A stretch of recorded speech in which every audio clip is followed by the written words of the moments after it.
Good morning, good evening, good afternoon, wherever you are. My name is Vishnu Dutt, and today we are starting an interesting journey towards VXLAN with BGP EVPN from scratch, right?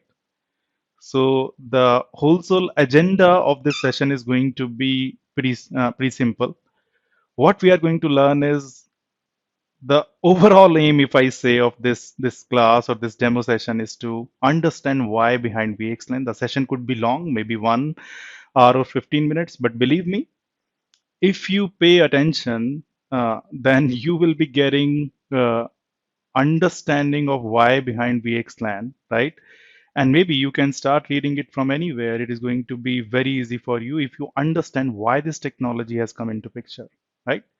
So what we are going to cover today, the agenda is very simple. First, we are going to see why behind a data center. Means, as you all know, that in today's world, cloud is everywhere, and we are actually moving our data centers to the cloud, right? Do data centers still relevant?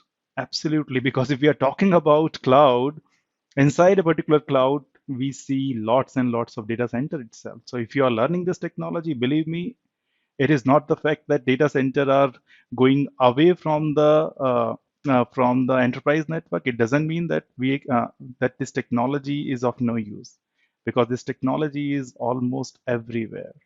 Okay, and I will be proving it to you in today's class. Then we are going to see how a typical data center looks like, right? And although there are so many problems in the legacy data center, but we are going to discuss two most common problems. And believe me, these two common problems will lead you to a solution which is based on VXLAN. As simple as that. We are going to understand these problems and try to solve them. And it is our approach. Means if you are from a few of my classes, then you must have seen that we think a solution of a problem in a quite philosophical way. We presume that we do not know anything, and we try to solve on our own with our own knowledge, right? And we are exactly going to do this.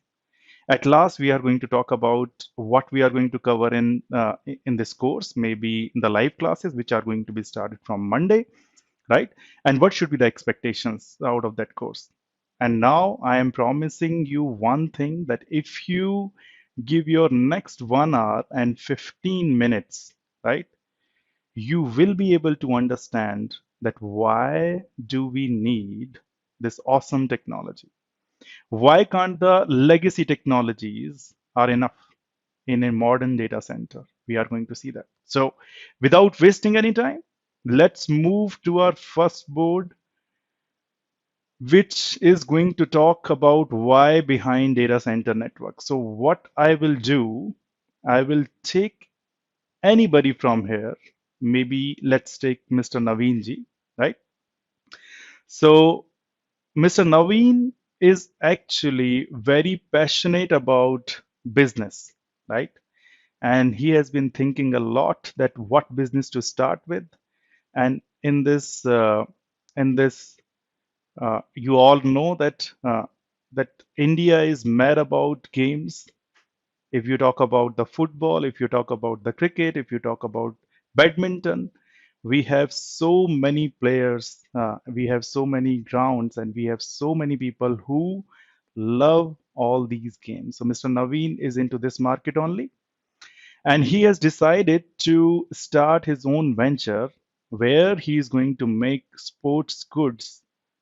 What is the meaning of sports good? The sports good meaning he will be actually making cricket bat, cricket ball, badminton, so many things, right? And interestingly, it's business. His business is going on and on. And now he is selling his sporting goods to everywhere, every part of India.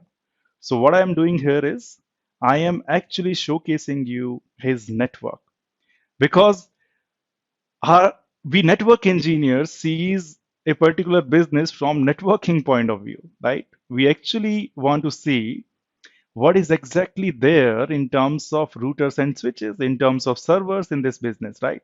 And why do we do that? Because we have been doing all this thing from many years, right? I presume that many of the people who have joined here are actually network engineers who have having an experience of maybe 2 years, 4, 5 years, 7 years, maybe somebody has 10 years also, right? So when we see an enterprise, we actually see routers and switches. And that's what I want to show you, that Mr. Naveen has started his business is growing, and he has many branches across India. Mr. Naveen, maybe he's from Delhi, so he has his main campus in Delhi. What is the meaning of campus? The meaning of campus is where people come and work for his organization. You might be thinking, Mr. Vishnu, that if Mr. Naveen is selling sporting goods, then why do he needs a network, right? Believe me, selling sports good, it's not like that you have created a factory and then you are selling it on the little shops. Now we are global. We are selling it everywhere. We are selling it from the with the help of internet also. You all know that, right? So maybe Mr. Naveen has a big website where he is selling all the sporting goods, and people across India are actually buying those materials, right? And to maintain that website, right, and to maintain his own infrastructure in terms of salary of these people, in terms of recruiting new people, in terms of selling these products, he has big teams now. He has engineering team which engineer all these sporting goods, maybe some uh, maybe everything related to it, right? He has sales team, he has marketing team, he has so many teams here, right? So these people come to their campus in Delhi and start working. And of course, if these people are coming to their Delhi campus, you are actually connecting them maybe with the help of this switch or this router, and you are making this Delhi campus up and running. Maybe you have connected your Delhi campus to MPLS so that it can reach to other branches also. What is the meaning of other branches? Mr. Naveen has branches across India. He has few employees working in Bangalore, maybe in Hyderabad, maybe in Nagpur. And of course, if you want that these employees can communicate with each other, you need to connect them maybe on internet or maybe on MPLS. Believe me, if you do not know anything about MPLS, that is perfectly fine. It is just the connectivity option which is provided by the service provider, just like internet. If you connect on internet, you can talk to anybody who is on internet, as simple as that. But MPLS is on slightly private side, means the service provider says that I take the responsibility to connect all of your branches, and believe me, it is not as it is a secure medium as compared to internet. Internet is widely open; anybody can join it, right? So MPLS is kind of a totally private network for you. Means your Delhi campus, Bangalore, Hyderabad, and Nagpur are connected. But now the question arises, what is this thing, right? Why basically Mr. Naveen decided to have a different office in Mumbai, and I do not see any employee there, right? Everywhere we see the employees, like Delhi campus have employees, Bangalore campus have these two employees, maybe more. Hyderabad has employees, but in Sports India Mumbai office, they do not have any employee, but they have these servers here.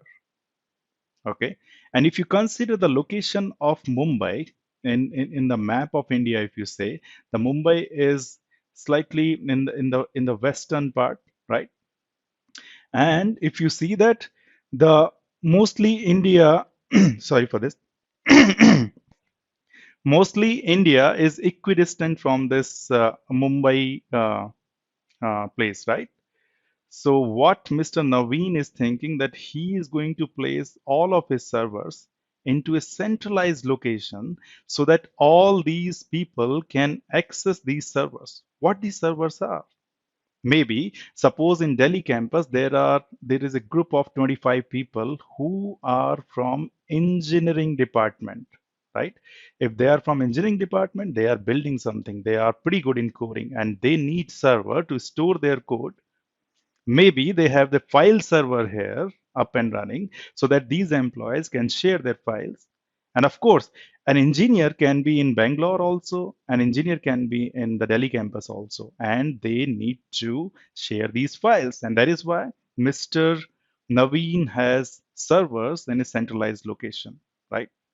So that everybody has access to these files in the same period or same time frame, right? It's very easy.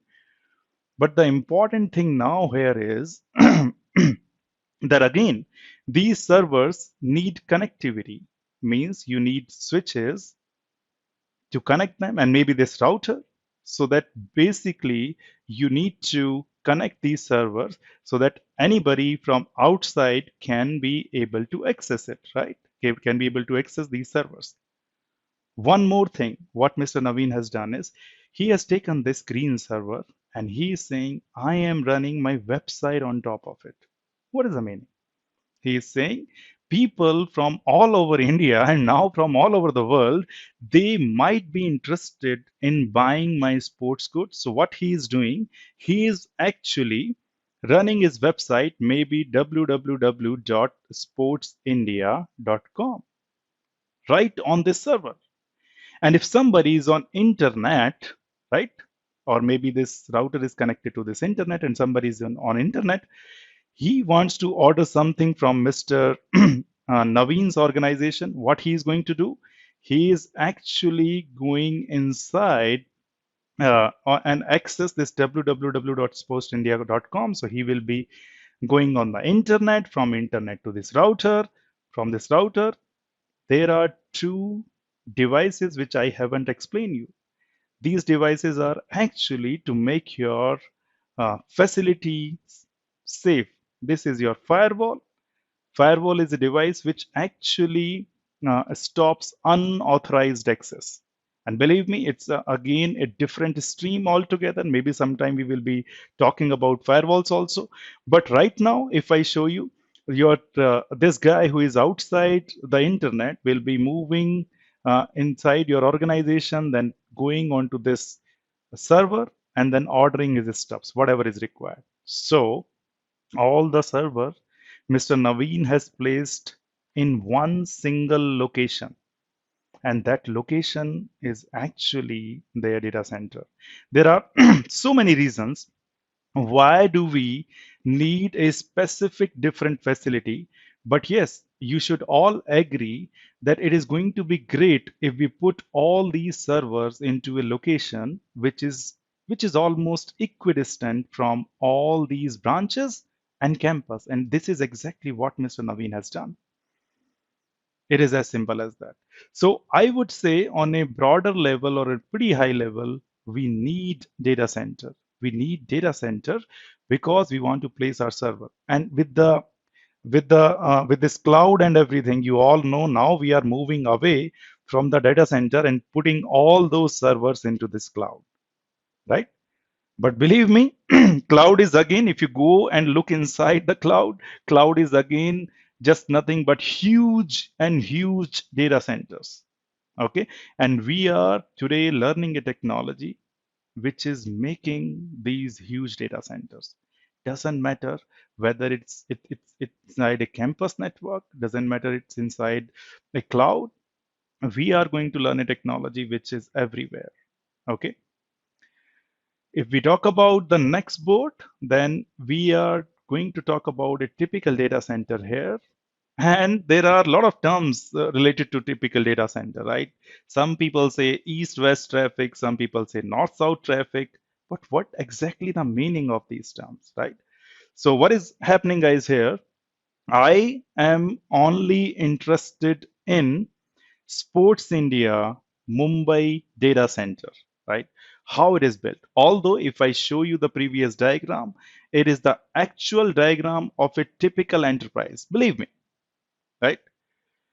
A typical enterprise has many branches, including the campus, and they have a data center network. And then basically they have connected over MPLS or internet.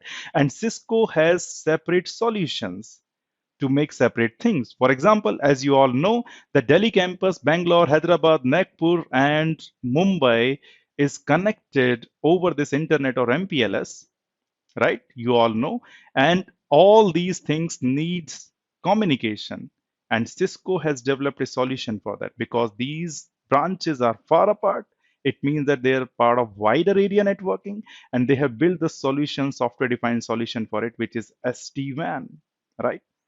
If we talk about a campus network, how it is built, Cisco has maybe three-tier architecture or SDX's technology, which is right there. And if we talk about data center, the technology like VXLAN or ACI comes into picture. Okay, I'm just giving you overall view of how a typical enterprise looks like. But now the whole sole aim is we are we are going to talk about Sports India, Mumbai DC, what exactly inside this DC, and how people access the resources of this DC or the data center. If I say DC, just try to understand this is just the data center and nothing else. Okay. So what is going on here, guys? It's very, very simple. We have uh, this complete data center, and if I go inside this data center, then basically we have some switches, and I'm talking about the legacy data center, the data center which are not new, right? Because if we need to understand new technologies, then we need to understand what is the problem with old technologies or old method of doing, right? So previously what used to happen is we used to happen three different kind of switches. One set of switches known as access switch, very, very easy. Why do we call this access? Because this is the point where your servers connect, where your server access the network, right? So we have these servers, and by the way, server is also changing their look and feel. Previously, we have only one server, then it is connected directly to the switch. But now, a typical server also has many virtual machines, means a server can have many machines on top of it, right? So although you can see the switch is connected with three virtual server or three servers, but inside these virtual servers, maybe one server can run 15 virtual machines. So this switch has 45 virtual machines because we have three servers. Very, very interesting, right? So this first set of servers is known as switches is known as access switches, right? And here we have distribution switches. What is the meaning of distribution? The distribution means a switch which is distributing the traffic between these access switches. Very, very interesting, right? Or maybe which is taking the traffic from uh, upwards switches and moving them down, right? So this set of switches is actually known as your distribution switches. Very, very simple. And of course, we should be having firewall also and the load balancer also to have our security in place. How it is going to be placed? Again, it is very simple. Do not worry about it. If you want to make your career in security too, it is not a rocket science. Very, very easy. But as I always mention, if you want to go into the security background also, if you want to learn security also, it is good that you understand basics of routing and switching first. If you understand that, then you can play with the traffic flows. What is the meaning of traffic flow? Do not worry, we will be talking about it. So how it is, so now this is the distribution switches, and basically we have the core switches. If you have taken my switching fundamental class, believe me, you should be knowing all these things in depth. That is the 15 hours course, right? And if you want, we can enable it for you. But yes, some of the things are prerequisite for this course, the VXLAN course. You should be understanding the basics of switching. If you know that, you can get it pretty easily. So we have distribution switches, basically where you are going to make your first hop routers, or in terms of virtual routing, you can say that you are going to make the SVI or switched virtual interface here, right? If you have three VLANs, then you are going to make the three SVIs here, and these are going to be your core switches. The interesting portion is that you are seeing here two different kind of links.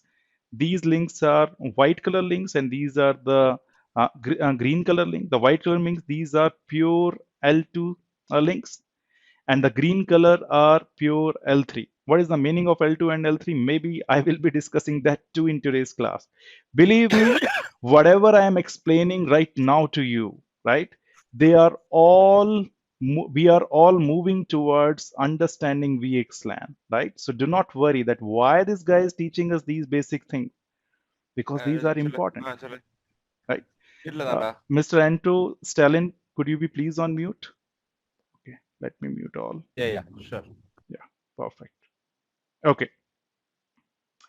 So, as I mentioned, that the ultimate goal of this session is to understand why behind VXLAN. Believe me, I am just on that path only, right? So now just try to understand that the green links are your L3 links and these white links are your L2 links, right? And you have placed your SVIs here, right? Now, suppose on this green server, Mr. Naveen is running his website, which is www.sportsindia.com, right? I just want to let you know the traffic flow, how exactly it happens. So somebody is sitting on the internet and now in the cricket World Cup season, he want to buy a cricket bat. Very, very simple. He will be logging into the website www.sportsindia.com because it is actually very famous website. So what is going to happen? He will be ordering something from this www.sportsindia.com, and that is why he will be logging into this website. So the traffic flow is going to be, first he will be coming to this internet gateway. From internet gateway, it will be coming to this core, right? From core, it will be coming to the distributions. From distribution, it will be coming to the access, and then it will be coming into this sportsindia.com. Believe me, most of the traffic flows, if I talk about 8 or 10 or 12 years back, are like this, right? From where it is coming? If you see a map of India, the north is in this direction, south is in this direction, east, you know the eastern part of India or maybe eastern part of the world, and this is west. You should all know this, right? North, south, east, west. What is the direction? I think everybody knows about it. And if I talk about that, what is the direction of this particular traffic flow, then you can immediately say, Mr. Vishnu, this is north-south traffic flow because somebody is sitting in this north on internet and moving towards this server which is in south. So we call this traffic flows as north-south, and most of the flows previously were like that only. The people are coming, maybe they are coming from internet and maybe they are coming from a separate Bangalore branch also. For example, Mr. Naveen has a branch in Bangalore, and this employee who is an HR employee works there in Bangalore, right? And you all know HR has access to many of the things. Like they generally make policy that how much a particular employee should be earning, right? And maybe they have the record of everything about their employee, and that employee is actually right here on this red server, right? Very, very interesting. If this employee is on, if all the records on this red server, then this HR guy also want to access this red server, and how it is going to access it? Maybe I will be showcasing you through a green flow. This HR guy who is in Bangalore, he will be connected to this MPLS. It will be going to the MPLS gateway. From that, the core. From that, the distribution. Again, the access, and he will be accessing this red color server. As simple as that, right? Again, what is this type of traffic flow is called in modern data center networking? This is again, somebody is coming from the north and is going toward the south. So this is the north and south traffic flow. But believe me, as we move further, we need another type of traffic flow, which is east-west or west-east traffic. What is the meaning of it? The meaning is very, very simple, right? Now, if you know, that is fine. If you do not know, that is also fine. This sportsindia.com is running on this green server, right? But on sportsindia.com, there are many users who comes daily here. Maybe thousand or crores of users are there, right? So it is very difficult for this server to maintain this data inside a single server, right? So what Mr. Naveen is doing, they are saying the blue, or maybe this blue server is actually is going to maintain this data, or maybe the green server in this second switch, this is switch 2, it is going to maintain all the users record. If that is the case, if you are logging into this sportsindia.com, this is sportsindia.com is going to talk to this server where it has the record of this user. It means that in a particular data centers, now servers are also talking because it is in need of that application. What the application we are running here? We are running just a website, right? Guys, do not worry about these words. Application means application is everywhere. You are using it, right? If I'm saying that a particular server is running website, then I'm saying the server is running an application, right?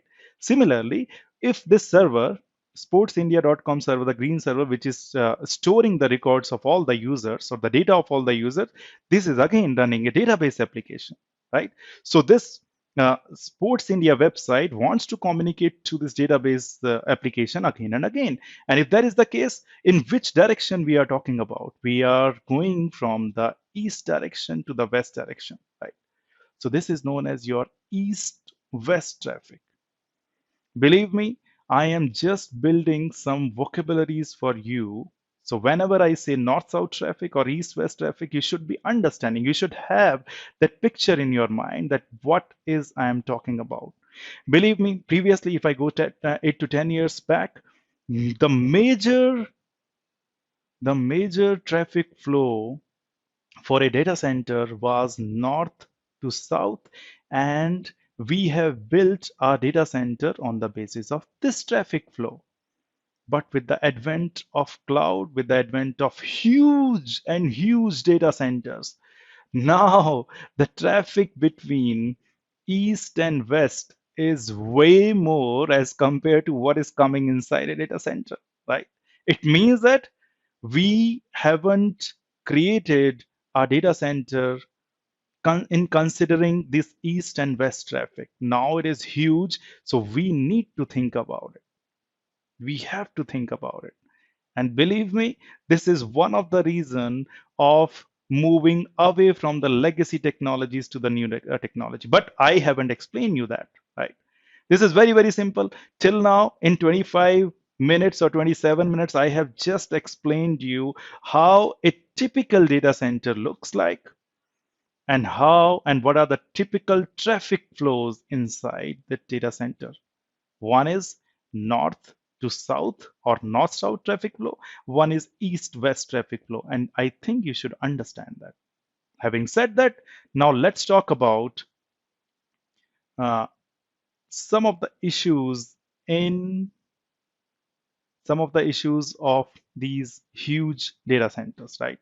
And now you are free to ask your question. If anybody is having any doubt, any question, just raise your hand and I will be happy to answer your question. Okay. Now, what I'm doing is I will be just talking about this data center now. That is it. Only these DCs. Okay. Now, as you all know, this is my access switch, this is my distribution switch, and this is my core switch. These are all our L3s, you all know, right? And now, suppose we have a server here. The server is in VLAN 10, right? And we have another server here. This server is in VLAN 20. And see the beautiful topology. We have distributions, we have access, and we have layer 2 links between them. And generally, when we talk about switches, when we talk about links between switches, you all know that these links are actually the trunk links.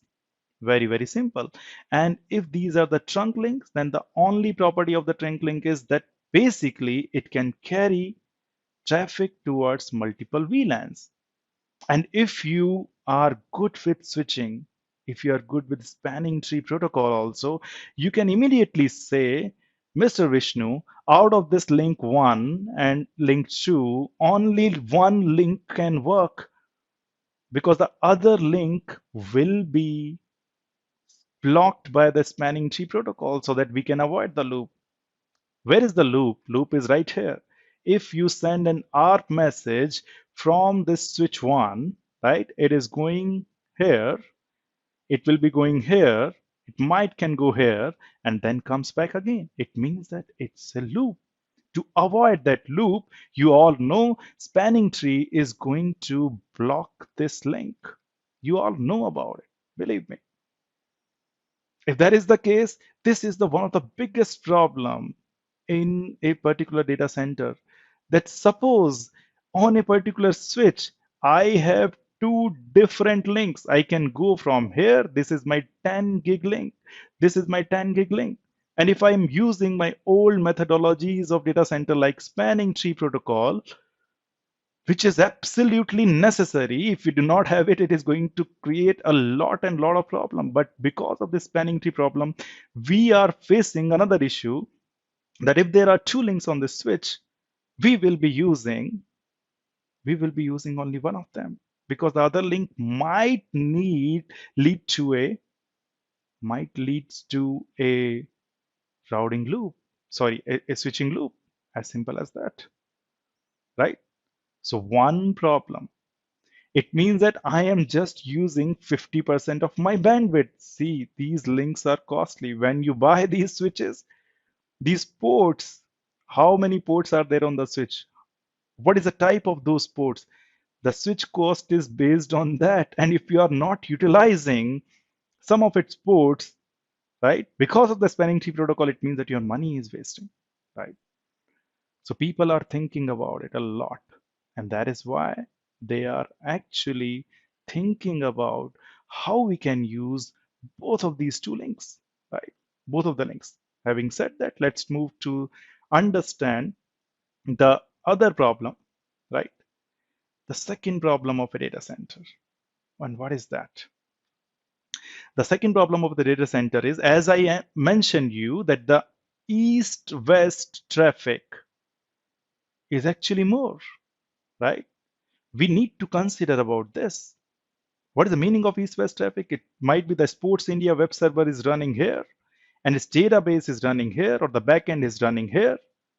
If that is the case, if somebody is logging into it, this guy is going to talk to this guy and this communication must be frequent, right? And if this communication is frequent, then these guys are talking a lot. Whenever somebody is accessing these websites, maybe Sports India server wants to take the information about a cricket bat, which is inside the database, right? Information about a particular user, what he has bought previously, the information is again inside the database. If that is the case, this Sports India server is actually talking to this database server again and again. And that is why the east-west traffic is more. And that is why there are many servers inside this organization which are going to talk with each other, right? Maybe mostly these are in the same VLAN. It means that if east-west traffic is more, then we need to stretch the VLAN. Now the question is, what is the meaning of stretching of VLAN, right? Suppose we are talking about one data center, and believe me guys, these data center facilities are huge, right? We are onto this switch 1 and I am running an application number 1 here. This can be a web server or something, right? Just like this Sports India organization, right? I'm running an application 1 here, but here on this switch I do not have any other ports. Maybe this switch was 24 ports and now I do not have any other port where I can put another server. So what I'm doing is, this application has requirement of another virtual machine, maybe it's database somewhere here, but now I cannot put this on this switch 1. Maybe on switch 2 is also the ports have been exhausted. Switch 3. Now what I'm doing is switch 4. I want to put this here, right? Maybe this is the application number 1, second server. Very, very interesting, right? If that is the case, what do you need to do? You need to, of course, connect this to this distribution switch. And of course, here you also need to create the VLAN, which the VLAN in which this application one was there.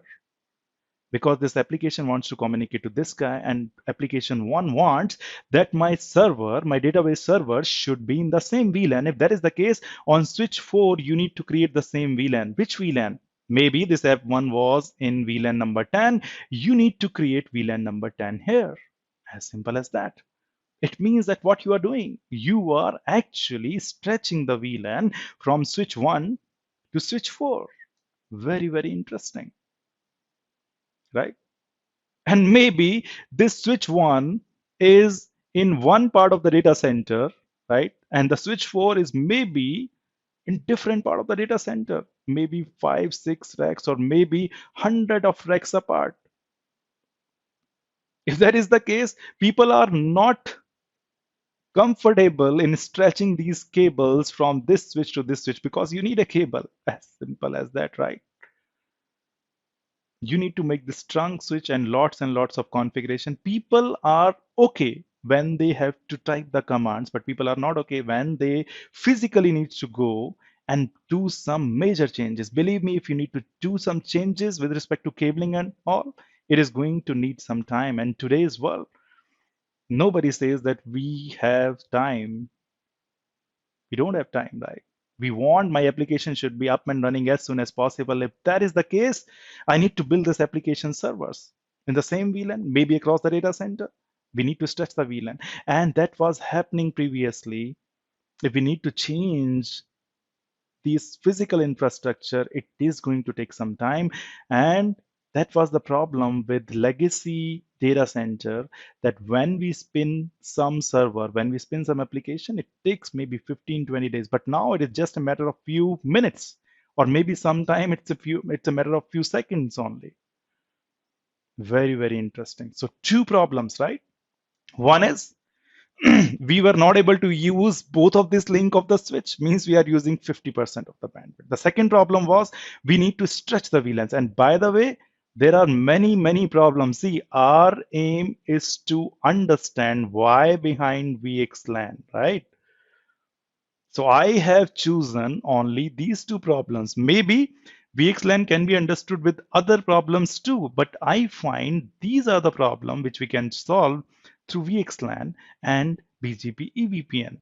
These are just a name for us. Believe me, we will be coming in, right? Now, next 30 minutes or next 25 minutes are going to be very crucial, right?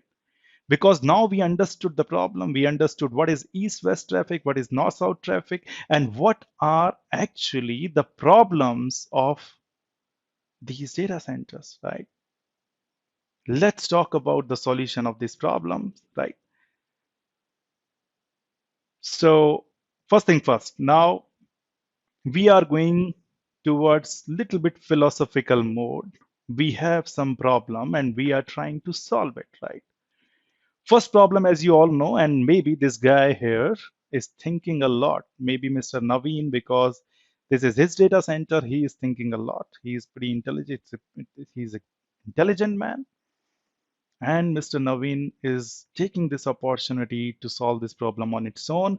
And now the first problem was that if a switch interconnections are making a loop, which I have shown you, right here, the ARP message can go here, again here, and coming back. It is a loop.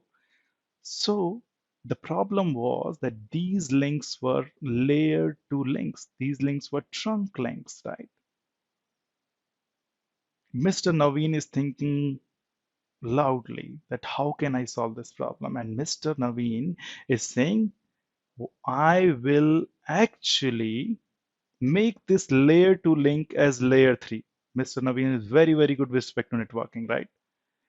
Now, this is just a thought in his mind, and we will be exploring it. Believe me, if we talk about layer 3 links, right, which is mostly present on the routers, right? So why Mr. Naveen is saying that now, right now, these are trunk, and that is why spanning tree protocol is running on it, because these are the layer 2 link, and that is why spanning tree protocol is going to block either one or two based on the calculation of root tree, right?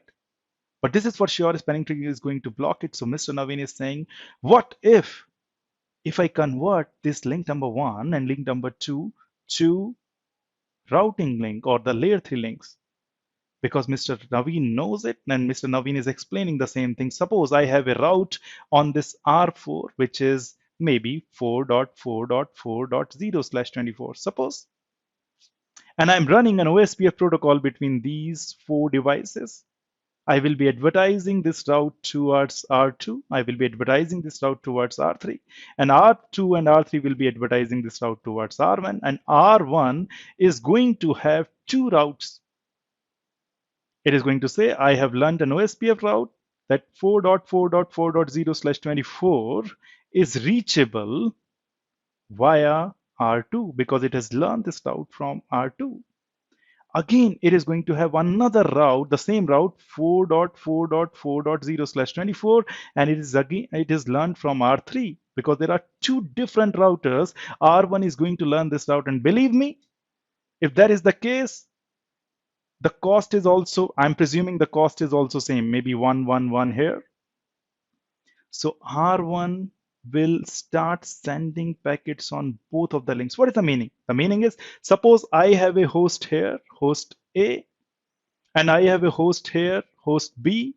Host B is part of this network. Maybe the address is 4.4.4.10/24. And if A wants to communicate to 4.4.4.10, it is going to send the message towards R1. R1 will see its routing table. It is going to have two routes for this, right? And suppose for this kind of a traffic flow, it has decided to go on the first one. Maybe it can decide on any parameters, right? But it has decided to go via R to reach this, right? Maybe we have another host which is connected to this R4, which is C, and this is having the address 4.4.4.20/24. And now A wants to communicate to 4.4.4.20, means C, and it is going to send this packet. Now R1 will be saying, okay, I have sent the previous packet here, or the previous flow towards R2. I can send the next flow towards R3 like this. This way, R1 is actually utilizing both of these links. As simple as that. And by the way, this is known as equal cost multipath. We are actually using both of the links, and that is why Mr. Naveen has decided, what if I convert link number one and link number two both as the layer 3 link? If it can be done, then of course I can utilize this link as well as this link. This is the this is the thought process of Mr. Naveen behind this. And now Mr. Naveen is thinking, he is pretty good with respect to routing, and he is thinking that, okay, I can use both of these links. But now he is brainstorming more. He is thinking more. What should be the problem? What could be the problem if I start using this trunk link as layer 3 links? Now, let's discuss those issues, those problems, and let's try to solve those issues and problems, which will come when you convert a particular layer 2 interface to layer 3 interface. But to understand that, we need to understand how layer 2 works. If you are well aware of my switching course, you should be knowing whatever I'm going to explain in next 10 minutes, right? So I have divided this board into two different parts. And this board is divided using this red line. If we talk about left-hand side, we are going to discuss legacy switching here. What is the meaning of legacy switching? What is happening? What is the meaning of legacy? The meaning of legacy is what we know, our switching, spanning tree, trunks, right? And what is the meaning of the new switching or the new? We will be talking about it, right? So now let's talk about, we have a stretched VLAN. What is the meaning of stretched VLAN? We have VLAN 10 here and we have VLAN 10 here also in the switch 5. These are my distribution switches, switch 1 and switch 2, and these are my access switches. And of course, these links all are trunk links, whatever you see. The trunk link can carry VLANs traffic from multiple VLANs. What is going to happen if this host A or the server A wants to communicate to server B? Believe me, just pay close attention, because if you understand this, you are going to understand this new technology VXLAN plus EVPN, why behind it, pretty easily. And believe me, I am telling you a sentence or a specific thing here. You do not need to join my course also, if you get that right, because you can take any document on internet. If you understand why, if you understand the next 15 minutes, right, then basically you can read any document on VXLAN and it's going to be piece of cake for you, if you understand switching and multicast. And that is the prerequisite of this course too. So what is happening, guys, here, that we have host or the server A and server B. Those are part of VLAN 10. Server A MAC address is AAA, server B MAC address is BBB, as simple as that. And now server A wants to communicate to server B, and it is doing a ping towards server B. So what it is going to do, it is going to write here ping 10.10.10.20, and of course server A will see this is part of my own network. It means that it is somewhere near, or maybe it is part of my own broadcast domain. So what I will need to do, I know its IP address, I do not know its MAC address, and that is why what is going to happen, you all know that the ping message cannot go out unless it is complete, right? Let's draw the ping message. When we do the ping, of course, I will be, or this host will be generated an ICMP message, which we call ICMP echo message. I will be writing the complete message for you. Believe me, people have hard time to understand this on Wireshark, specifically the VXLAN message. But if you see this, it is going to be piece of cake for you. So when I say host A or server A is going to ping server B, it is going to generate this letter or ICMP, right? ICMP echo message. And if I want to send this ICMP echo message, I need to put source IP and destination IP on top of it. You all know that. The source IP is going to be 10.10.10.10. The destination is going to be 10.20. I'm not writing the starting 2 octets, right? This is actually from here to here, my IP header. There are more fields in it, but I'm not interested in those. This is my ICMP data. Now, you all should know that if I want to put this packet onto this interface, I need to have source and destination MAC addresses also, because this is a layer 2 interface, right? And it is connected with another switch which is only interested in source and destination MAC, right? Very, very interesting. But the problem is I know the source MAC, but I do not know the destination MAC. Source MAC is my own MAC address, which is AAA. I do not know what should be the destination MAC address, right? And that is why I cannot send this message. If I want to send this message, my packet is not complete. My Ethernet header is not complete. And that is why I am going to send the ARP message now, right? Because I do not know what is the MAC address corresponding to 10.20. That is why I'm going to send the ARP. I will be creating this ARP message. I do not want to go into the ARP message. If you want to learn in detail, believe me, the switching course has explained this very, very well.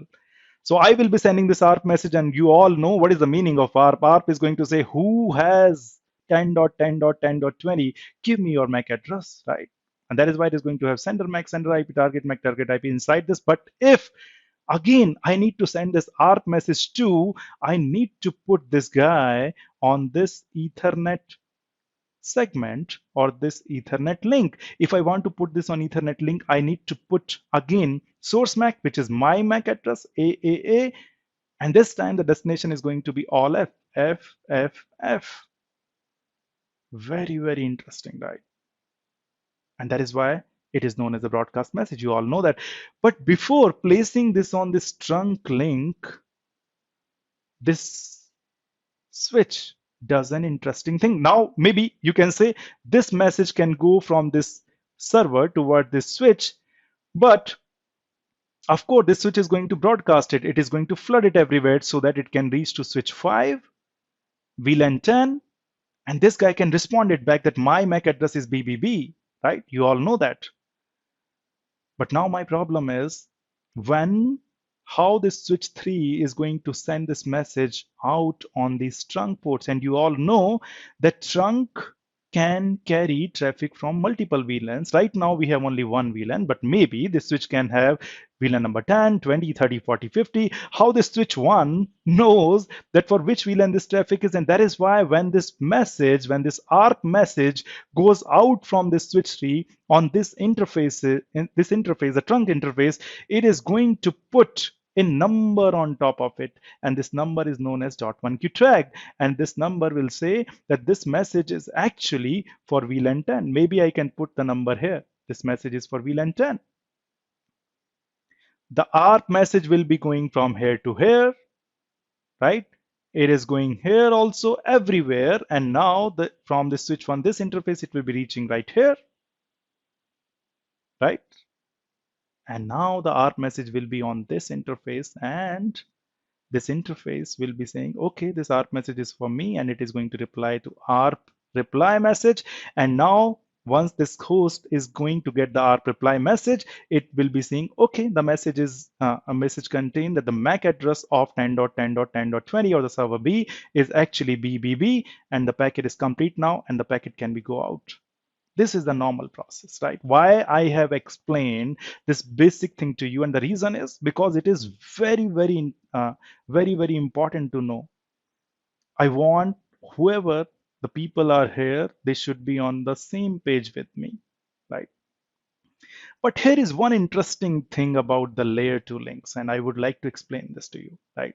Although I have explained this, what is the difference between layer 2 and layer 3, but believe me, it has a lots and lots of difference. What is the difference, right?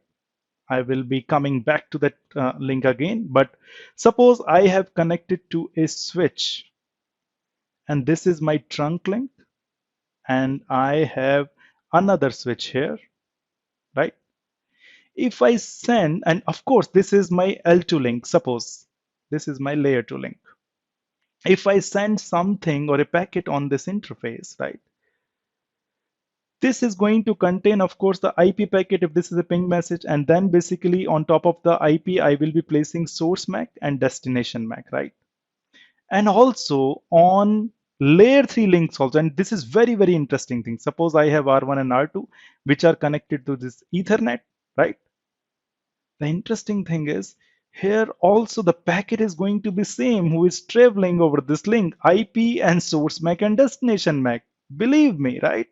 It means that in both the situation, this layer 2 link is having the same message. Then how it on earth, this is L2 link and this is L3 link, right? This is the Ethernet interface at the end of the day. It is going to take the IP message, right? Which is encapsulated in source MAC and destination MAC. So what is the difference between this L2 and L3, right? I have asked this question in many interviews, and believe me, people have hard time to explain, because in terms of what it is carrying, there is no difference. But there is one difference, how the other guy is going to process it. Believe me, the definition L2 versus L3 is dependent on this device. When this guy, the switch, receives this frame, it will be forwarding it only on the basis of source MAC and destination MAC. It even do not open This packet, it did not see what is inside there, right? It will see the destination MAC address and will be forwarding it. Maybe if this destination MAC address is the broadcast address, it is flooding it. You all know about it, right? But if we talk about the L3 link, the difference is we have now IP addresses here and MAC addresses configured here. You can argue with me that Mr. Vishnu L2 interface can have the MAC address, but believe me, there is nothing to worry about it. We do not use this MAC address, which is on this L2 interface, to forward the packet. To forward the packet, this switch is always going to see the destination MAC address of this switch and forward it. Through source MAC address, it is going to learn it CAM table, and that is it.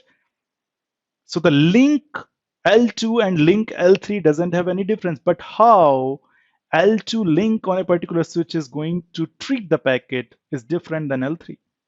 When the same message is received on the L3 interface, where we have the IP address and MAC address, first thing first, R1 is going to check that the destination MAC address is me or not. If the destination MAC address is not this R1, it is going to drop this message. As simple as that. But if it sees the destination MAC address is the same address which I have configured on this IP, then basically it is going to open this envelope, or it is going to tear down this Ethernet header and see the IP header. It is going to check the destination IP address, not the destination MAC address. Not the destination MAC address is gone, and it is going to take the decision on the basis of this IP, and that is why it is known as layer 3 interface. So believe me, this is the difference, right? Now, what Mr. Naveen is suggesting, see, everything was working pretty fine, but Mr. Naveen is facing a lot of issues. So what he's doing, he is saying, see, I'm not able to use definitely because this link, and I made a mistake that the ARP is going here also because of STP, this link is going down or blocked, right? You can see my videos on STP to figure out which link is going to be blocked. But now the communication is happening there, but Mr. Naveen is facing a lot of issues because of east-west traffic, and he wants these two links should be up and running. So what he has done, now we are moving towards the new board, right? We are moving on the right-hand side. We will be learning the new technology. I'm not taking the names. I'm not good fan of the names. Let me finish. Now, next 10 minutes are going to tell you how much you get it. If you get till this point, and I believe you should be because you all are network engineers, right? You understand switching. I just revised all those concepts. But now, what Mr. Naveen is saying, I will be converted all these trunk links to layer 3 links. It means that now these interfaces are going to have IP addresses. Of course, MAC also. Very, very interesting, right? This is again L3, whatever and now if these are L3 interfaces, as we discussed in previous board, we can use this link and we can use this link, right? Because when we are sending a packet which is going to be like IP, then MAC, this guy, the switch one, is going to see that, okay, if the MAC is me, the destination MAC is me, I am going to forward it. It is going to remove this and send on the basis of IP, right? Now we are not sending the message, whatever we used to send here, right? Basically, we are not using the technology like STP. Now it is L3. L3 doesn't have a spanning tree protocol, right? Why? Again, I have explained this in my switching course, because in layer 2, we do not have the TTL field. If there is a loop, the packet can go on its own indefinitely. But in switching, we have TTL value, which can be maximum 255. If there is a loop, the packet can revolve only 255 hops, and that is it. Again, then after that, it has to die. Very, very interesting, right? Now, what Mr. Naveen has done, he has converted this into layer 3, right? If he has converted this into layer 2, then basically we have IP addresses. And interestingly, he has created one loop back on top of it. He is explaining his solution. Guys, try to understand it, right? what he wants to do. He's saying switch 3 IP address is maybe the loopback address is 3333, and this guy is 5555, right?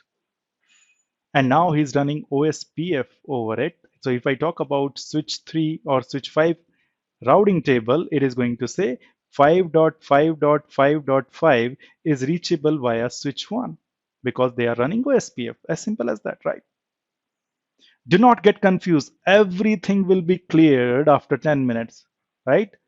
But I presume here that everybody here understand OSPF routing protocol. What we are doing here, right? Maybe switch 4 also has a loopback 4.4.4.4. This guy is having a loopback 1.1.1.1. What I'm doing, I am running an OSPF protocol and just advertising all these routes. So everybody knows about everybody, right? Switch 1 knows how to reach switch 5. Switch 3 knows how to reach switch 5. Or maybe switch 3 knows how to reach switch 4 also because it is advertised into OSPF. And now let's see the packet walk once again when this guy wants to communicate to this guy. Again, it is writing a ping message here, right? The ping message is going to say ICMP, first thing fun, right?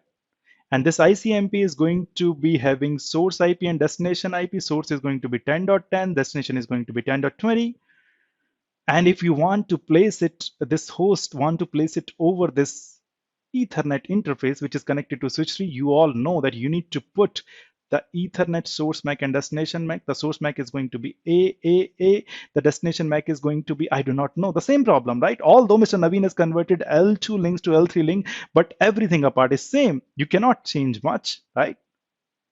And that is why you do not know what is the destination MAC address is going to be. And that is why you are going to again do an ARP, which will be asking who has 10.10.10.20, and you all know to do that you need to again put this ARP into this Ethernet link right here over the server, and to do that you are going to do A, and then you need to say the destination MAC address, which is going to be all F means broadcast. This packet now is reached at switch 3.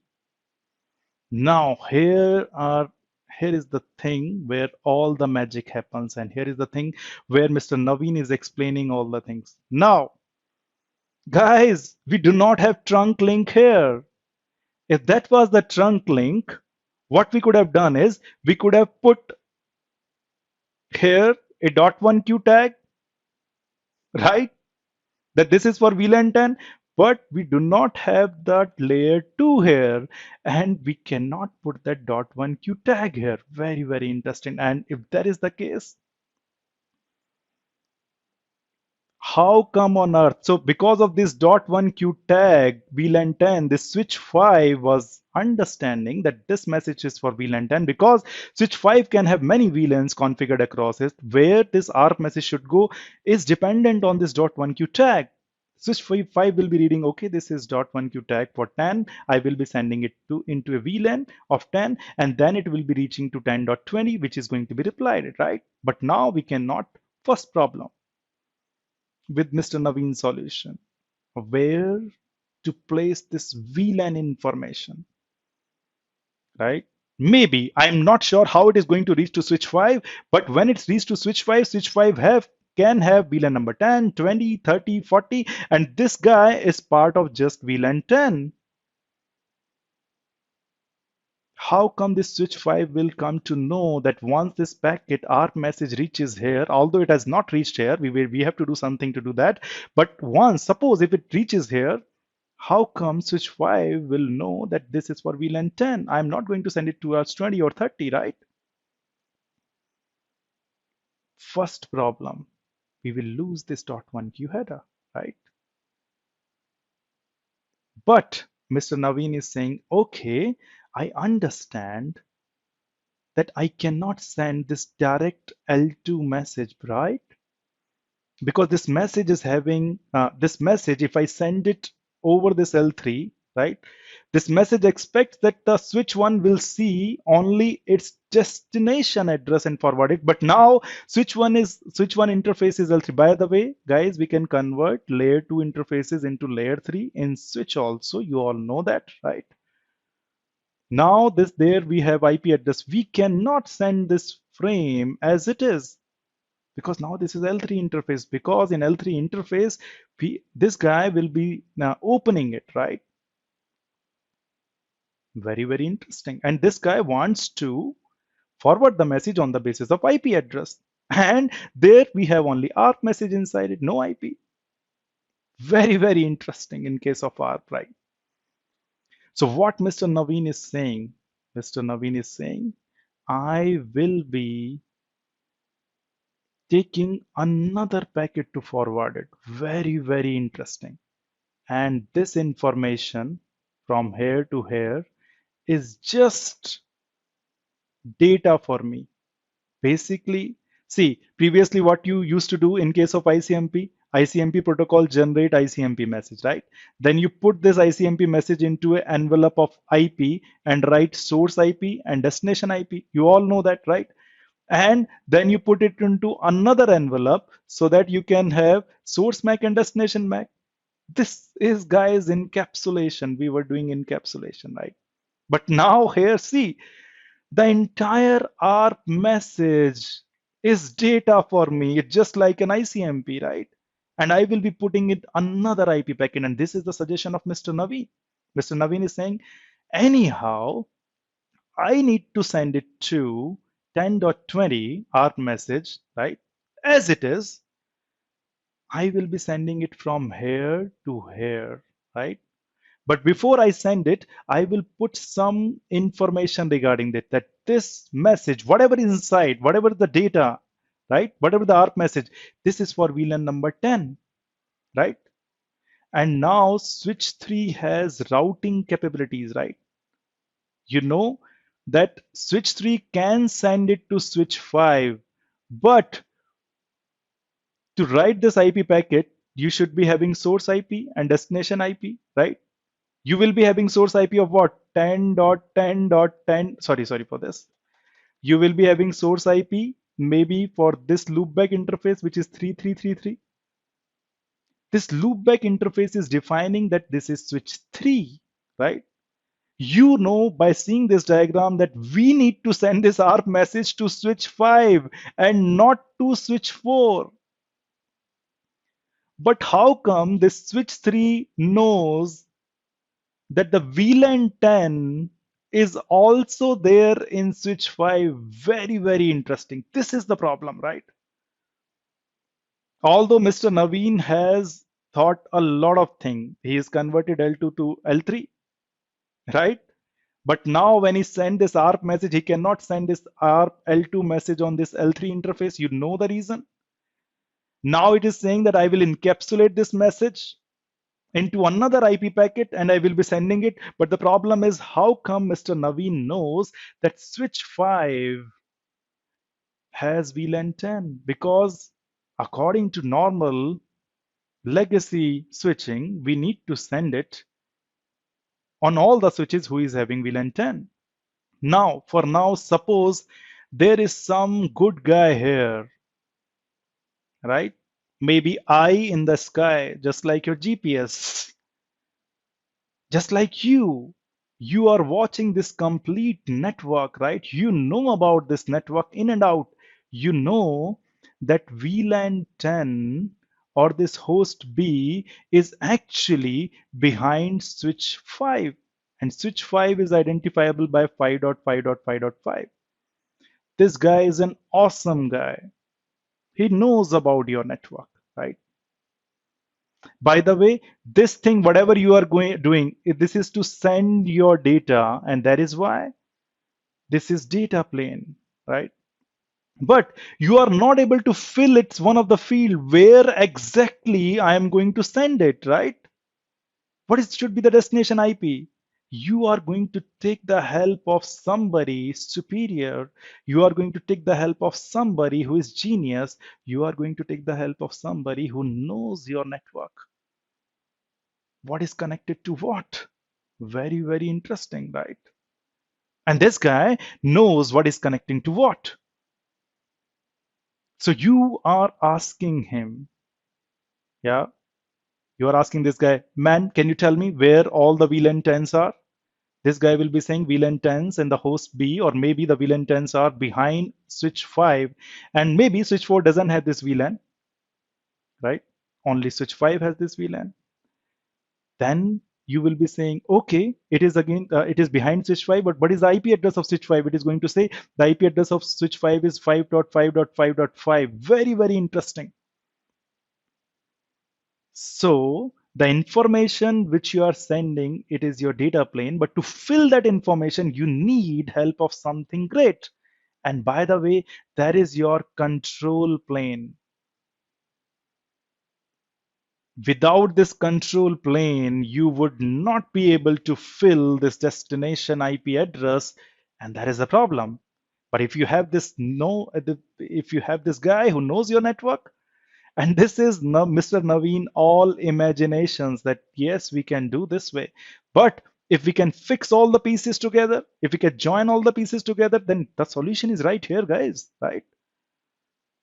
Now we can use both of these links because these are layer 3 link, and this is one of my problems, right?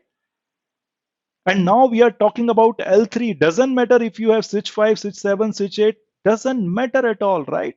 You can extend your VLAN to anywhere, right? And now what is going to happen? You have this outer IP packet, and you have inside ARP message, and then there is something which you have written 10, right? Very, very interesting. So for IP packet, whatever you are seeing here is actually your data inside it. This is your IP packet. And of course, if you need to put this IP packet on top of this interface, you should have source MAC and destination MAC. But source MAC is of this interface IP, in interface address, and destination MAC is here. So you need to put source MAC as well as destination MAC here. Now this packet can move from, I will show you this packet path with this pink color. It will go from here to here. For switch 1 doesn't have any relation with whatever the data it is having, right? It is going to forward the packet on the basis of IP address. It will check, okay, it needs to send it to 5.5.5.5. OSPF is running. This will be sending this message here. Very, very interesting. This guy will open the message. Okay, the message for me, I am the 5.5.5.5. It is going to see inside this message, will open it. It will see 10 is written, right? And I have explained this guy. If you open the message and if 10 is written, you understand this message is for VLAN number 10. Very, very interesting. Now this message will be going from here to here. ARP message, right? Because you have decapsulated the packet. First of all, IP packet is gone once it reaches to switch 5, and then it reads that okay, 10 is there, it will be opening it, and now the inside packet is just simply ARP, and the ARP message will be going inside this VLAN where it is going to find 10.20. Okay, it will be this message for me. I have to reply back. It is going to reply back with the ARP reply message. Once the reply message is going to take the same path, it is going to come again here. It will be reaching here. And now this guy knows, okay, the destination MAC address is this one. Which one? B, B, B, B. But in the meantime, it is learning also. When the ARP message come from here to here, it will be saying that ARP BBB is behind switch 5, which is having IP address of 5.5.5.5, so that when you send the next ping packet, it can go behind switch 5 or it can go towards switch 5. So what you are doing, guys, you are actually taking your packet, encapsulating that packet into another IP packet and sending it, right? By the way, this is your VXLAN message. Although I have not told you all the nitty-gritties, and that is what we are going to cover in next 15-16 classes, right, in this course.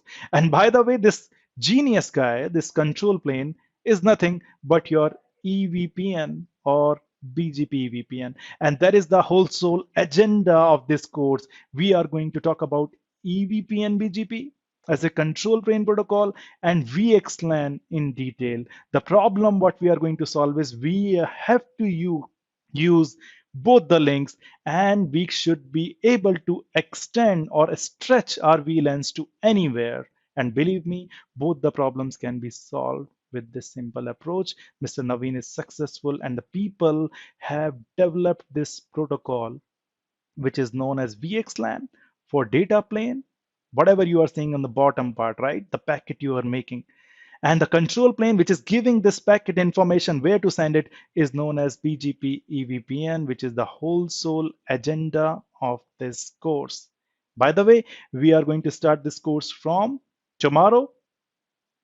This course will be available in both the languages, Hindi as well as English. Hindi 7:30 p.m. IST, English 9 p.m. IST. If you join this course, you will get the remaining details, right? And then some information, right? For understanding anything, any new, you should understand why. And the prerequisite of this course is that you should be curious, just like Mr. Naveen. If you think, you can give the solution. If you understand the problem, you can give the solution, right? And you should be having little bit understanding of switching and multicast course. If you want to join this, I can help you. I can give you both of these courses, switching and multicast, absolutely on 50% discount, because these are necessary to understand VXLAN. Although I will try to cover most of the things, but still, if this knowledge is with you, the BGP VXLAN is going to be piece of cake for you. And the last board, see, again, I introduce this board in every class. VXLAN topic is huge. People can make career in it, right? Entire career, believe me. If you learn BGP EVPN, if you learn VXLAN, you can design the scalable data center. You can work in cloud. And if you have VXLAN and EVPN knowledge, and if you combine it with little bit of network automation, believe me, these people are pretty rare to find in the market. Network automation course is there on the website, very, very easy. Nothing can be simple than the Python and how to automate these devices. Just have a look at that too.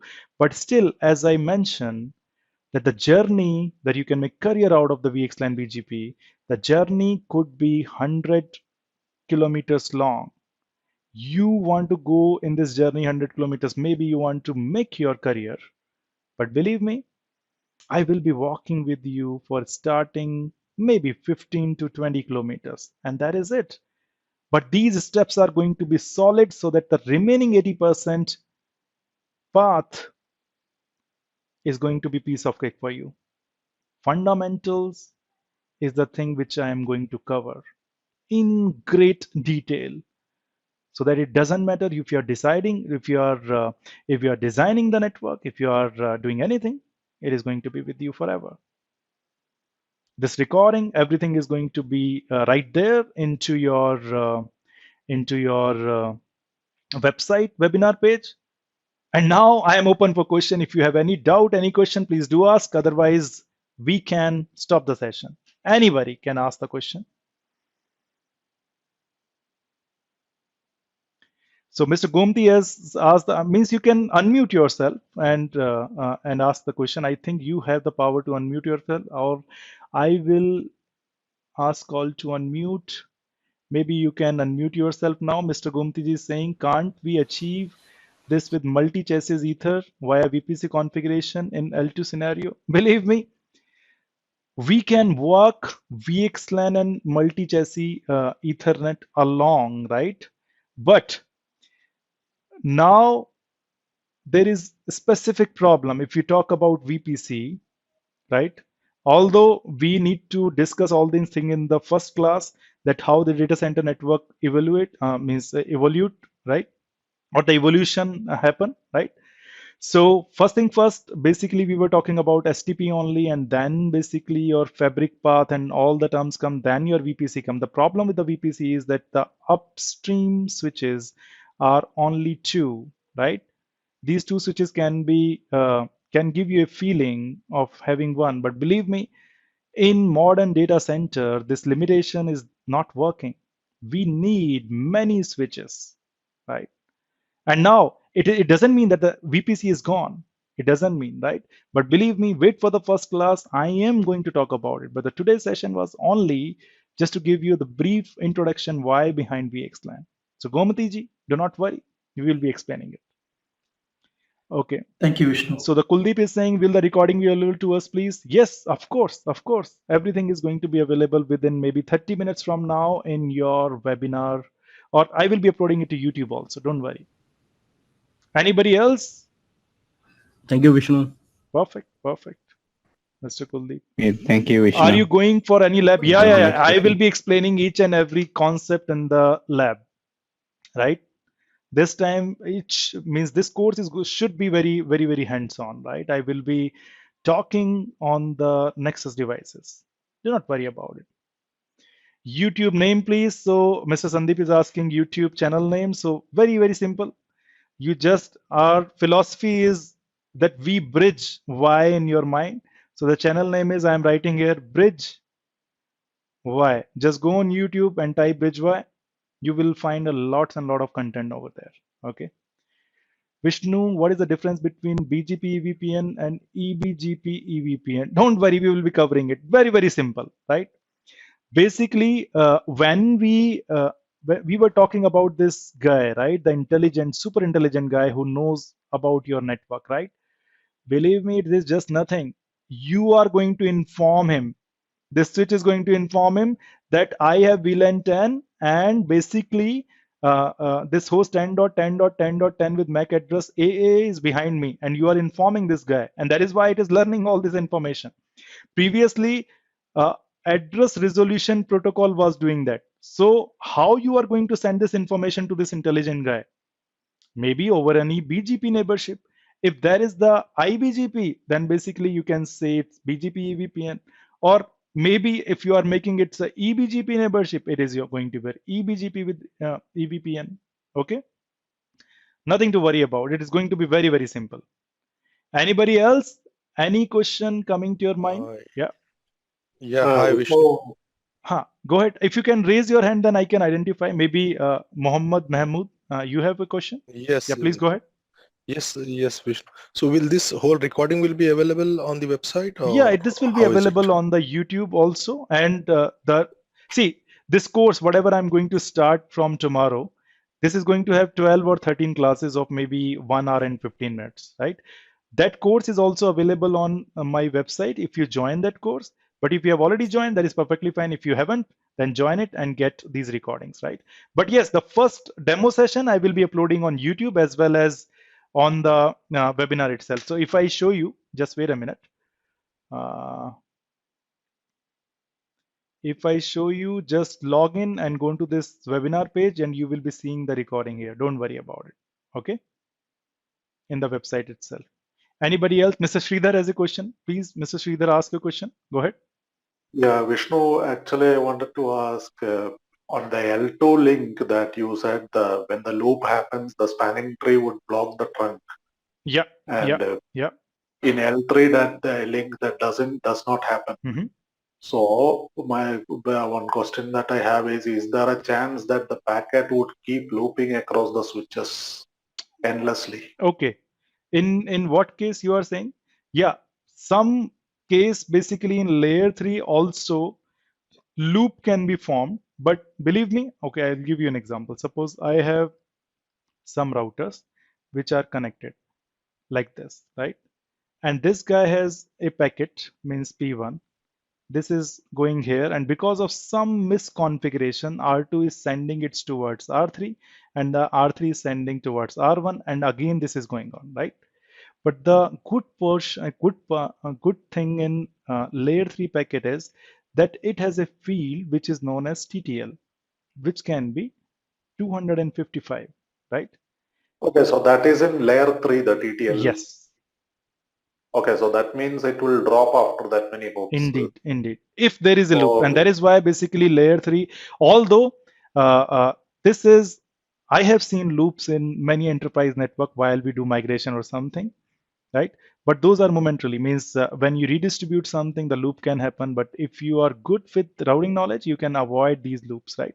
But in certain cases, if this loop happens, which is a dangerous thing in layer 3 environment also, but your packet is not going to go endlessly. And the reason is, once you send this, the when this router R2 route this packet toward R3, it is going to reduce the TTL value to 255 to 254, and again 253. And once the TTL value reaches to 0, the packet is not going to be forward. But in so take, the yeah, TTL will ensure that it is not endless. It is not endlessly looping across. yeah, it's an 8-bit field only, so it cannot be more than 255. Okay. Yeah.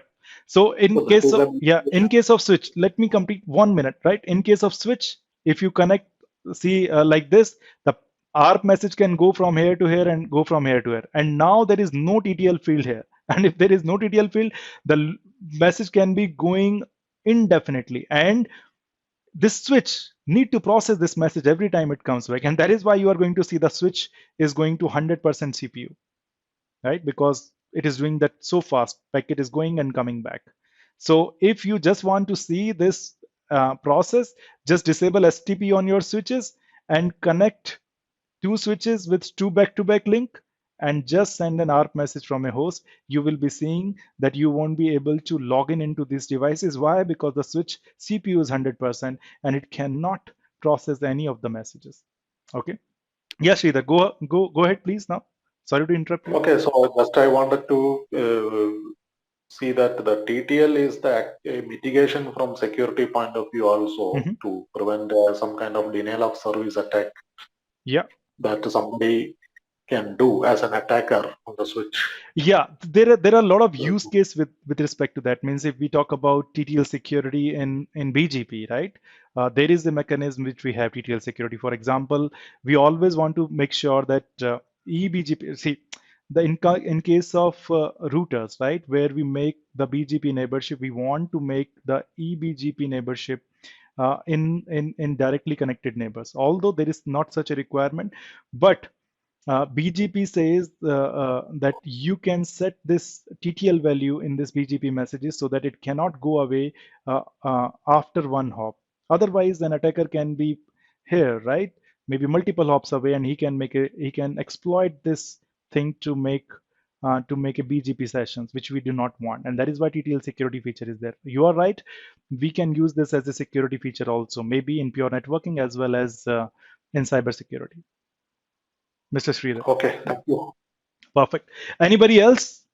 Any curious question coming to your mind that what this guy says? Rajesh, if you are asking a question, please, you can ask. Hi, Vishnu. Hey, you go ahead. So this VXLAN concept now I think has evolved and it's all over the place Mhm. in the enterprise data center as well as the private clouds. Okay. What my question is, if we are consuming some services from the public cloud, you know, most of the workloads are now migrated to the public cloud. Mhm. Okay. And we are only consuming the network services from the public cloud. So in what way VXLAN will be relevant to those who work in public cloud? See, it right now, and this is a really great question. Right now, I am not saying that your complete data center is moving into the cloud. What generally companies are doing, that they are having a small data center where they have their server, which are very important to them, and they do not need to share the data. And then they have this cloud right here, right? And in the cloud, they have the remaining servers.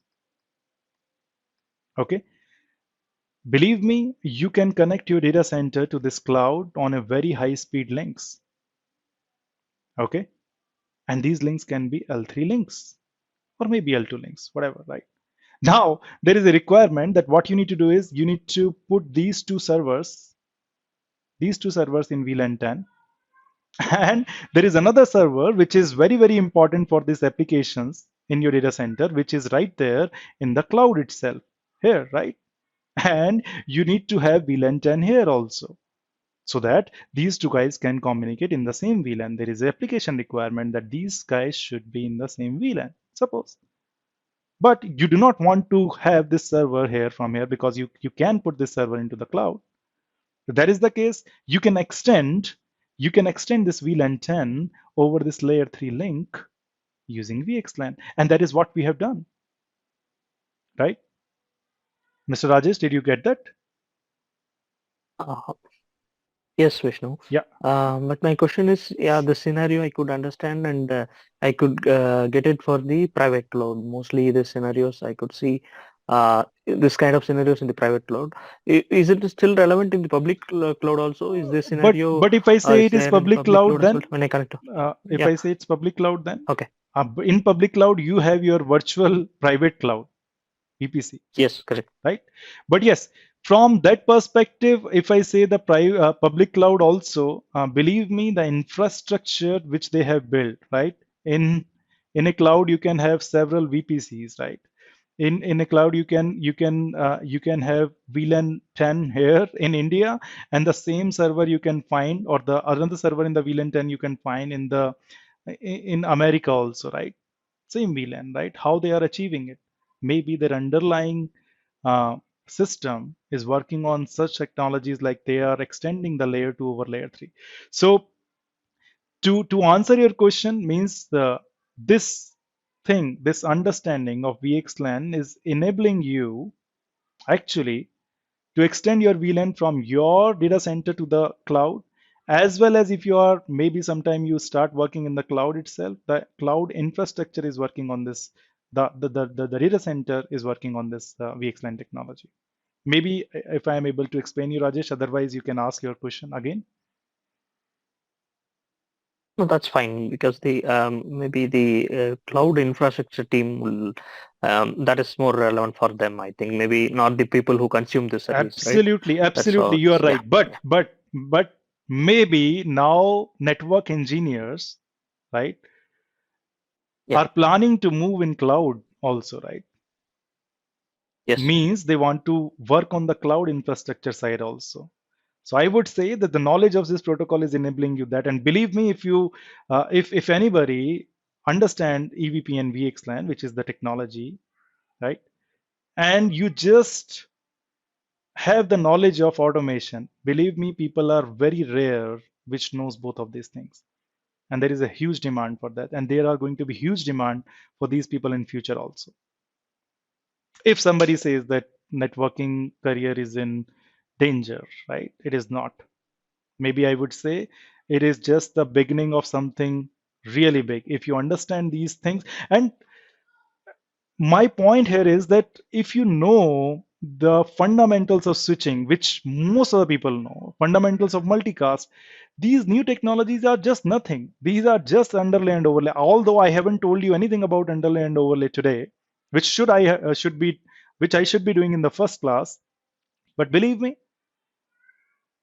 these are very, very important things to know, right?